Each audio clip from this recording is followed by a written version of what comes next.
Android రెండు వేరు వేరు ప్రపంచాలే కావచ్చు. కానీ ఇప్పుడు అన్నీ వాటి మధ్య కామన్ గా ఉండేలా యుఎస్బి-సిని స్టాండర్డ్ చేశారు.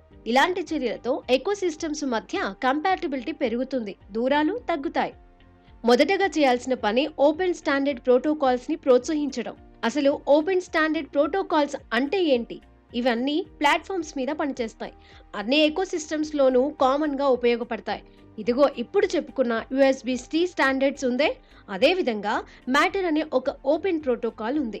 దీన్ని స్మార్ట్ హోమ్ డివైస్ల మధ్య కామన్ గా వాడగలం. ఇలాగే వివిధ రకాల యాప్స్ మధ్య కమ్యూనికేషన్ కోసం ఒక ఫ్రీ ఓపెన్ సోర్స్ టెక్నాలజీ ఉంది. అది వెబ్ ద్వారా దానినే వెబ్ రియల్ టైమ్ కమ్యూనికేషన్స్ అంటారు. షార్ట్ కట్ లో వెబ్ ఆర్టీసీ అంటారు. ఇలాగే యూనివర్సల్ ఏపీఐఎస్ కూడా ఉన్నాయి.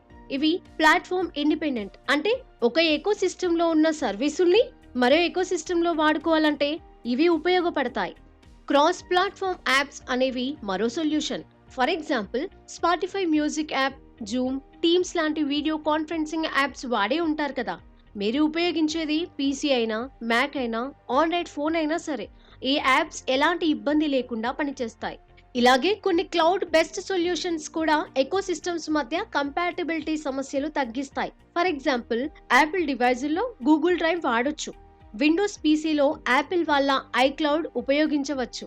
ఇక మిడిల్ వేర్ అనే మరో సొల్యూషన్ ఉంది. For example, Samsung SmartThings app Samsung లోనే కాదు, అన్ని ప్లాట్ఫామ్స్ మీద పనిచేస్తుంది.